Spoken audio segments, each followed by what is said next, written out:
Ladies and gentlemen, Paul Leslie presents. And now your host, Paul Leslie.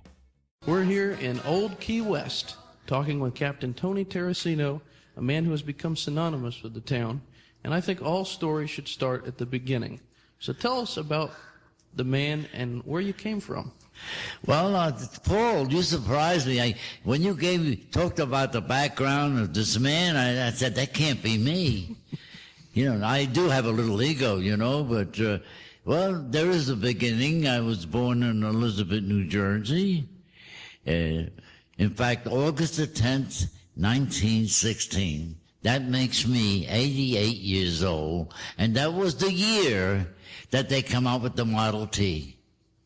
Believe it or not, my eyes are going, the headlights are going, and I have a hearing aid, the horn's going. It's a Model T, and I shuffle, the tires are worn out, but I just want everybody to know that the clutch is still working.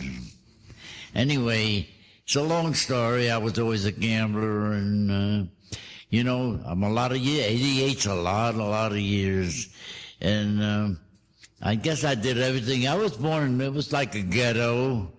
I grew up with the boys, Frank Sinatra and Al Capone were my heroes. It was a time. And like I said, I was a gambler, and as the years go on, I found out a way. What horse won the race before the bookies did? Could you imagine what that means? Going to a bookie, Jordan, and betting on a horse is already won.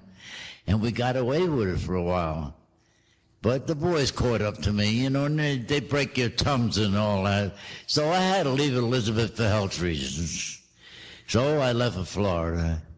I remember seeing my first orange, my God, coconuts, and I had a beautiful girl in the car. And, of course, I went to Hialeah racetrack. Imagine going to Hialeah in them days would almost be like a Jewish person going to Israel. And it was just beautiful. Of course, I lost my fanny as usual, and I gave the girl a car. I gave her $100. I had $12 left, and I told her to head back home. I couldn't go back home. If I went back home, I was a dead man, believe me. And I saw this sign, see Key West. And I went in the bus terminal. I missed the last bus. And the guy felt sorry for me. I think the fare was $12 or $7. He said, look, you can take a bus to Homestead. It's only 30 cents. And you'll get a lift there. The Navy's down there. And what's the Key West like? It's like the Barbary Coast. Wide open. Gambling. And boy, that's for me. And I get to Homestead, and I got a lift on a Land of Sun milk truck. And he said, I'll drive you into town. So I never seen a light until I saw Boca Chica. There was nothing on the Keys. Millions of land crabs. All you could hear is the tires crunch, crunch, crunch, crunch, crunch. And finally we hit Key West. I couldn't believe it. We drove down Duval Street. Bars all over. It was a big military town. It looked like cold cream. All the guys in the whites walking down the wall like a wave, and it was, I could see the slot machines, crap tables. There were a lot of women of ill repute on the corners, and I said, boy, this is for me, and that was it. So I had $12, and I slept in an old beat-up car with a pier houses today. And there's a lot of in-between stories here. And I started heading shrimp. Then I became a shrimper. I didn't know anything, believe me. I was a typical New Jersey boy. And then I met a couple of old-time shrimpers that taught me how to shrimp and all that. I went to Georgia in the summer. All these things for about 4 or 5 years. And slowly I'm catching on, and there's many things I try to organize. You got to remember I was a hustler. I grew up selling wristwatches with no insides in it. And that was a big deal. Cockroach powder. 1 can of cockroach powder was $1. And I'd mix it with 10 cans of cleanser. It killed the roaches. It took longer. You know, but that was it. And then, so many. And I kept moving, and I became a charter boat captain. You got to remember all this. The only experience I had on the ocean, believe me or not, was the Staten Island ferry and Tom's River fishing for crabs. And I kept going. I became a very famous captain. Very famous. I broke records. There were national records that I broke. I mean, I just had it. I don't know what it was. God was good to me. And I kept going, and I was always active politically. I ran for mayor. I felt sorry for the people here. They were taking advantage of it. It wasn't really. It was the times. I don't think they even knew the United States was here. They weren't too sure anyway. But anyway, slowly, I started making it big time. And I never even lied, just told the truth. I exaggerated things like, why are you a famous captain? And I told him, I hooked this mermaid. A beautiful mermaid. I brought her right to the side of the boat for a half hour, sweating in July. She had that hair like, Clinton's girl. You know what I'm talking about. Anyway, and I didn't know where to get her. She broke the line, and that was it. So anyway, in my own, because like I said, press, they were so good to me, and I was a good copy. I got involved in the Haiti thing and like an invasion, and then it came to Bay of Pigs. I was involved in that. I mean, this is all history. You can read about it. And in the meantime, I used to hang around what is called Captain Tony's Bar today. Real history. It goes back to 1852. It was a morgue in a nice house. Really was. Somebody said to me, you're full of bull. There was no ice in them days.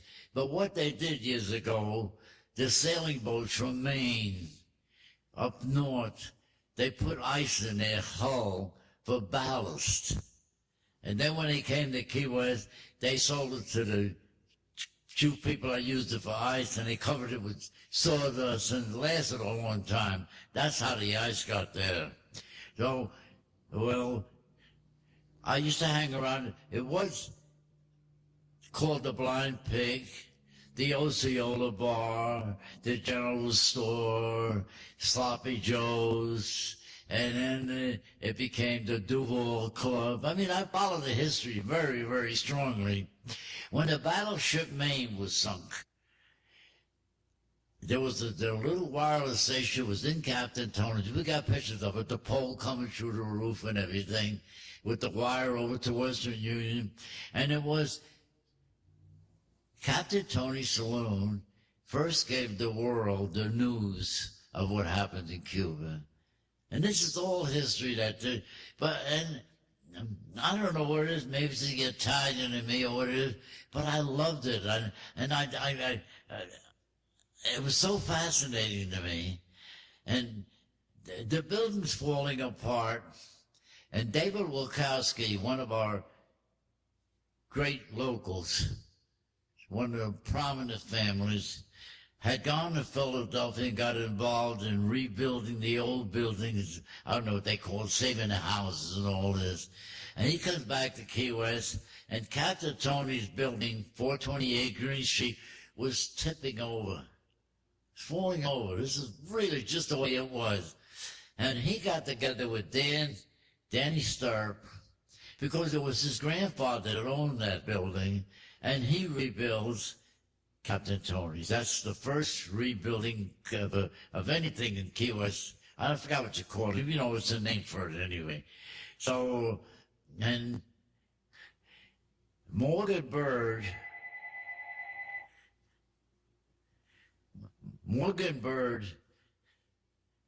out of Pennsylvania, very, very wealthy man. His parents probably owned all the coal mines. Comes to Key West, he's gay. And he opens the first gay bar. It's called the Oldest Bar. It was beautiful. He didn't even sell beer. I mean, top of the line, old English couches and paintings and everything. I was a famous captain. My brother Sal was gay in New York, very big time gay. In fact, I went to New York with him and led the first gay parade in Manhattan. I mean, I'm going back. And so what happens, I fall in love with the bar. It was really great. I mean, it was all gays, Truman Capote, all these people. I was right at home with them. It didn't bother me at all. And I'm a very famous captain. I'm big time now. So, and I met Shirley. Shirley's one of my wives. I have a beautiful daughter. And every time, and she was a Navy wife. I was the scandal of the town, man. Even though one of the doctors knocked up the head woman at the church, it was okay. But Captain Tony, man, that was bad. I was a big scandal. And every time we'd walk in a bar, they would play with Fascination. It was really a beautiful love affair. And Morgan Byrne goes back. He was one of them great people. You say you meet great. He was like Charles Lawton, Bligh, Captain Bligh, just like him, the jackets and everything. God, I could live there. Thank you for letting me do the show. Because I relive all these things. I want to remember these things. And he goes to Pennsylvania, commits suicide, just like that. So the bar's closed down. David comes to me, he says, Tony, why don't you open a bar? I said, man, what do I know about a bar? I miss the bar. And he said, what is it? I know it's 24 cans of butter in a case, that's all. But Shirley's brother ran a big bar in California. She said, I got my brother to come out and run it, so I take over Captain Tony's for Shirley. And that's what it said. And it was just a great bar. I kept it just the way it was. Could you imagine gays, shrimpers, Marines, Navy? I mean, you couldn't believe it was a boiling pot. And I had complete control. The old New Jersey hustler was there. Anybody started any shit, come on, cool it, man. If you kept it look, you want your kneecap broke? That's the way it was. But people were different then. See, they didn't go to college like today. They weren't brain damaged yet. You know, it's happening today. But maybe I shouldn't have said that. Ho. How we getting out of look at the multi-millionaires. That was the penny ante. Just penny ante. I was just enjoying, thinking I could beat the system. I never did, but I wouldn't join it either. I was going to ask you about some of the people that are most prevalent in your mind when you think about Captain Tony's Saloon. All the people that drank there and hung out there and made that like a second home. Well, you know, we have a tendency in life that if a man makes a paper, he makes TV, and he does a lot of things like that, and this is, you know, he stands out, but in a bar, we go from one extreme to the other, really. We go from Cassius Clay to Walter Cronkite, David Allen Coe, Jerry Jeff Walker. I mean, so many people. Senator Dirksen. I mean, you go on and on and on. I had a big sign in my bar, and it's still there. When you walk through these doors, everybody's a star. And I applied that. Women, I met them. I remember the first woman had the first sex operation, Elizabeth. I mean, names are hard. I helped make some of these people, and they helped me. Kjell Silverstein used to play handball with my brother in New York, and he'd come down. See, what happens here, and this is something I never said, I'm going to say for the first time.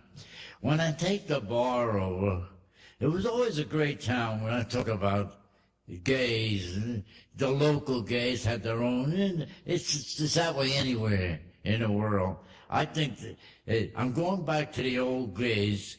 The old gays had a little more class than the gays today. Maybe TV did it. Maybe Fight for Rights and all these things did it. They were sort of, they were special people. And they were really special. They gave so much to the art, culture, and everything. And like I said, the modern days today, things happen. All this, you know what I'm trying to say. So I really didn't want to get into that, but what I'm trying to say, Key West was a mixture. And we all learned to live with each other. If Harry Truman walked down the street, you would say good morning. You didn't want my autograph. He never dared do things like that. He was a human, nice guy. He started shorties having coffee and some toast, and you could be sitting next to him. He'd like, how's the fishing captain, or something like that. And that's the way Key West was. And when people like Hemingway, it's a great example. He could walk down the street barefoot and everything. They knew he was a big writer. Some people thought he was stuck up, all that stuff. But he could do that, and that's why he finds Key West. That's why he loves Key West. And then you got Tennessee Williams the same way. They put the gays down in them days, but it wasn't like today. The education is very damaging. That's why I'm against it to a point. After the 8th grade, forget it.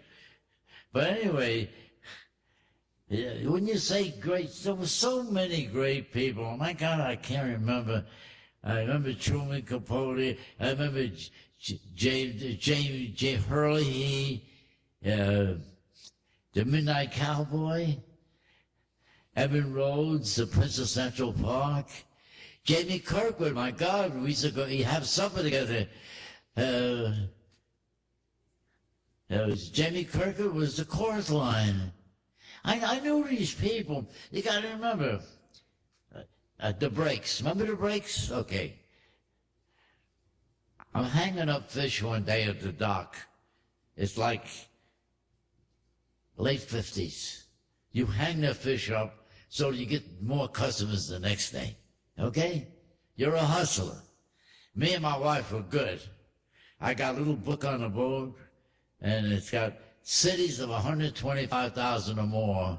And if you came up and, where you from? Detroit? Just a minute, I want to get a cigarette. I'd run down, look in the book, Detroit, who the mayor was, you know, what the occupation. And I come back, yeah, I was in Detroit last week. That's a great mayor. He had to come on my boat. This was the hustle. This is how you survived. And getting back to, I'm hanging up the fish one day, and this guy says, hey, Tarracino. I looked up, and it was Frankie Merlo. Frankie Merlo was my brother's lover when they were in school, gay. So that's Frankie Merlo, and I said, Jesus Christ, he was my brother's lover when we, back in Elizabeth, high school. We lived in the same floor, and he said, I'm working for a secretary. I'm a secretary to a guy by the name of Tennessee Williams. And he just wrote a play, and it's very popular, The Glass Menagerie. And he said, why don't you bring the fish over to the house tonight? I want you to meet him. So I met Tennessee Williams as Frankie Merle's lover. I never met him as a playwright. I never met James Hurley, any of these people. Now, all these gay, they were all skinny dipping in the pool, and he was like a teacher to them, a pupil. They were his pupils. All of them. Jamie Kirkwood, Hurley, Evan Rhodes. So I'm talking about the Breaks. And they started hanging around in my bar, and it was just beautiful. I had celebrities in that bar that if you put them all in New York in one bar, they wouldn't match the people I had. I mean, the greatest, and they came from all over the world. And that's what it was. And then you can imagine everybody saying, hey, this is the way Hemingway hung out. And I read Hemingway's. I read every one of his books twice. To me, he's the greatest writer that I will know in my generation, and the greatest playwright, Tennessee Williams. And then you throw Shel Silverstein in.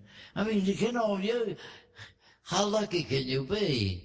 I stepped in the biggest pile of shit in the world and came out smelling like a rose.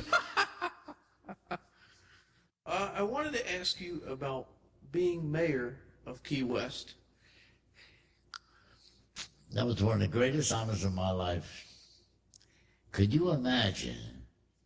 Imagine my father came here from Italy in 1900, could never read and write. He had 4 sons. That was like a king. Girls didn't count them. They didn't put their heads in buckets here like they did in China, but close. But the 4 boys, imagine, never learned to read and write. Through the years, a very tight family, very uptight family, and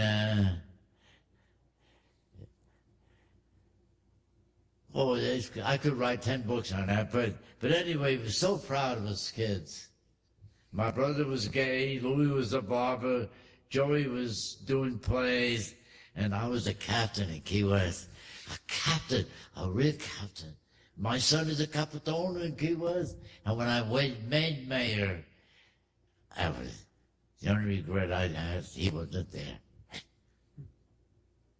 That was it. That was it. Being mayor of Key West, you got to remember, I ran 4 times. 4 times I ran for mayor, barefoot, but I believed in. They were the great years. It'll never happen again. Too late. You guys are lucky you got in on the fringe of it. The 70s and the 80s, they were the greatest years this country ever knew.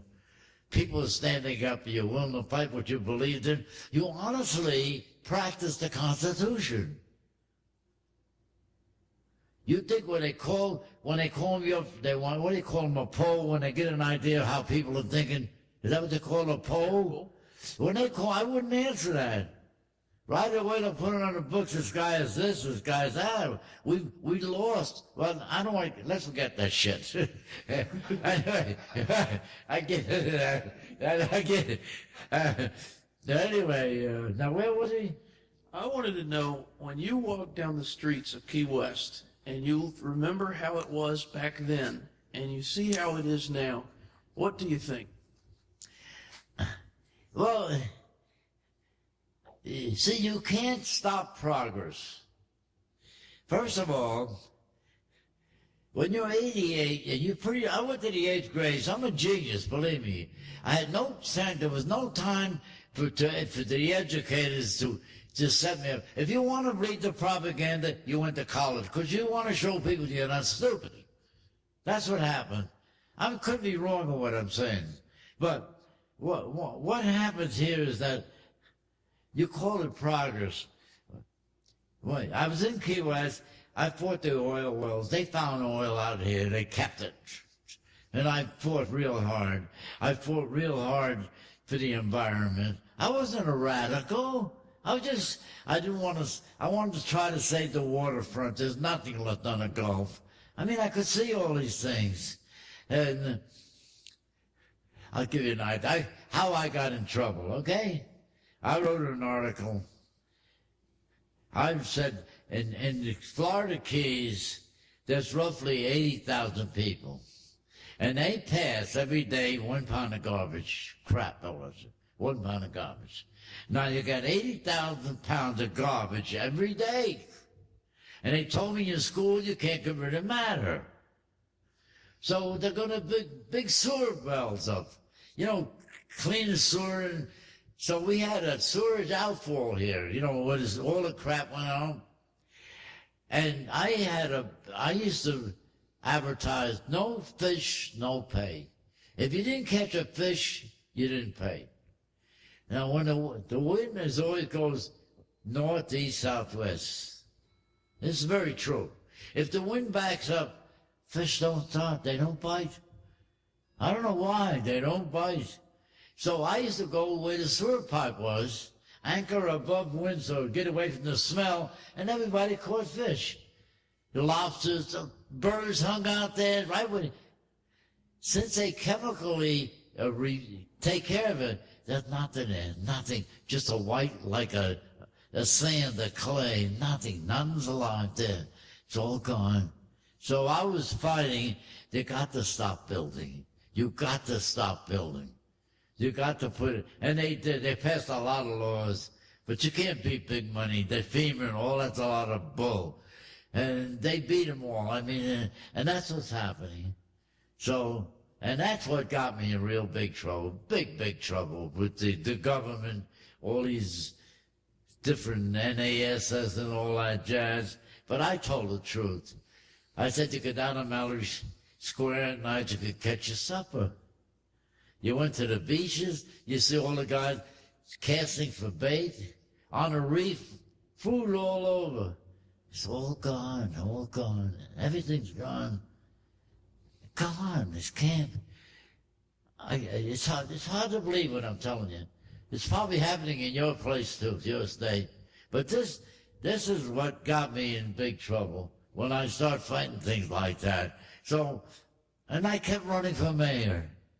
And finally it happened. I had a tough job running for mayor. You got to remember, the word got out I was bringing a mafia in from New Jersey if I won. I mean, people believed that. They believed it. So, anyway, it came the big year, and there were it was the right years. They all got together, and even Jimmy Buffett was one of my honorary campaign managers. And we had a hell of an election. It was fun. I mean, it was really great. And we won, believe it or not, by 31 votes, 28 hookers.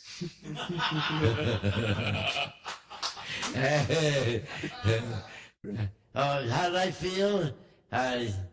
When I swore in, I had to cry because they were like 26,000 of my kids. That's what they were. I knew them all. I loved them all. I never changed when I was mayor. I stood right there. I did a lot of good I was never given credit for. I'll give you an example. About 25 years ago, the Navy wanted the Black Beach. It's down there. The blacks had a great beach. The Navy wanted it. So the Navy said, "Okay, we'll do. We'll build you a swimming pool, and you give us the beach," which they did. It was fine. After 3 years, they never put water in the pool again for 17 years. For 17 years, I became mayor, and I found money, and I broke my ass, and we got a beautiful community pool today. That, I feel, was great. I've heard so many legendary stories about the saloon. I've heard that if you throw a coin into the fish's mouth, you're guaranteed to come back to Key West. I've heard that there's ghosts in the saloon. So tell me, is it magical? They just did this on the travel, by the way. I don't know if I should tell the story about the tree. I don't know. Yeah. The building is so old. I lived upstairs, I know. I never stayed in that building alone. I don't ever remember that I was comfortable. It's so old, you know, it's so many years. There's a big tree there, and I was going to cut it down. Because there were little caterpillars and them little cherries, you know, and it was the patio. And some friends of mine were coming down from Miami, they're going to cut it down. It's a true story. And old man Mr. Roberts, but he must have been about my age, 80. It was in the paper that I'm going to cut the tree down because there was, you know, it was all the bugs and the branches on the roof and all that. And so, and I'll never forget it. Just the way he said, "I hear you're going to cut the tree down." I said, "Yeah, Mr. Roberts, you know," I said, "you know, it's all the berries and everything. You can't cut the tree down." I says, "Why?" He says, "That was the hanging tree." And I said, "What do you mean?" He says, "You know, a lot of years ago, we used to come here and we sit on a corner with soda pop and sandwiches, real natural talk. And they hung this woman, she had like a blue dress on, and the neck didn't break her neck, and she was, long time. And I said, "Shit, I can't cut this tree down." I couldn't do it. And that's And then some great things happened through the years. Whether that story had something to do with it, I don't know. A woman I lived with for 3 years up there, after all the years came back to see me, and we talked about it. The lady in blue, we were living together, we used to cash out. We both saw her, and a fellow by the name of, I can't remember his name right now, a great photographer in Key West. It disappeared, by the way. He's got a picture of me and Stacy sitting in a tree, and there's a person in the middle of us, like you can see through it. Then you know it's a person. So I got the priest to come in and bless the place, and my daughter Coral, she's right there.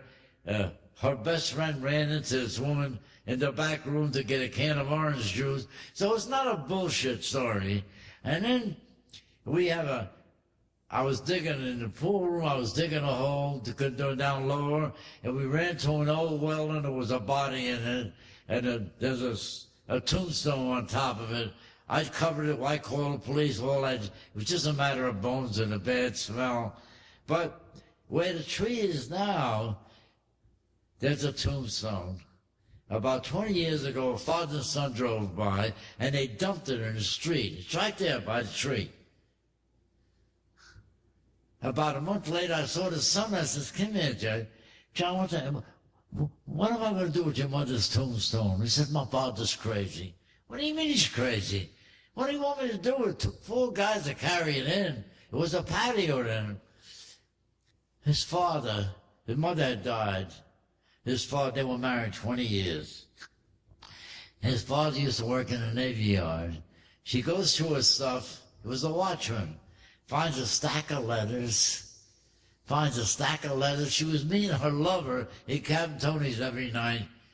She says, that's where she belongs and that's where she is. Captain Tony, when you think back, with all the memories you have, what are some things that you love thinking about and always seem to be prevalent in your thought? Well, I can put it this way. There's a couple of things that have been very big in my life. Every one of my children 13 times, that's big time. Being mayor of Key West, that's big time. But I think the one that I sort of my favorites, the last man who in Paris, Jimmy Buffett. That was big time to me. You know, I always called him the kid. I can remember he stopped by the bar one day. It was a hot day in July. And said, "Come on, Jimmy, have a seat." Remember the words? "Come on, Jimmy, have a seat." He sat down next to me. What are you doing, Tony? Man, you're up in the years. I said, "Jimmy, there's so much to be done. It's a song." And I thought, no, we talked about a lot of things. There's a lot to that song that only Jimmy and I will understand. It's sort of very, very personal, thank God. It wasn't anything. It was just... Well, anyway, so I said, "Jimmy, I got to go home. My wife's got supper ready." I went ahead. The old man disappeared. He came by a month later. He throws his tape at me. "Tony, I hope you like it." I was leaving for Charlie Rose. I was doing Charlie Rose in New York at the time. I said, "Jimmy, thanks." I threw it in the shelf because I had enough time to make the plane. So when I get to Washington, the limo, CBS, the limo, I'm sitting back, and I heard, "I went down the Captain Tony." I said, "Is that Jimmy Buffett?" And the guy driving, he shuts it off. He says, "Oh, you Captain Tony?" That's all I heard. 4 days later, when I get back in Key West, I heard the tape. And, well, I don't know what to say. He did something. You talk about great people. I'll tell you, here's a guy who plays the guitar. To me, did things that I think were fabulous. He saved a generation. He saved a generation, the 70s, the 80s. He saved it. It was still doing it. It's like a cult. It's like the Constitution. All them things counted in them days. And, you know, when I'm at his concerts, I stand up and turn around, look at the people. He gave so much. And he did it the right way. Just a regular guy, Captain Border, if the phone rings, it is to me. He did something very beautiful. It's more than just being big time. He left the forgotten people and kept them alive. Because we are the forgotten people, whether you like it or not. Because we did things they wouldn't dare let you do today, and that was fight for the truth. So that's about it. As you know, this show goes out all over the world. So before we go, what do you want to say to the world?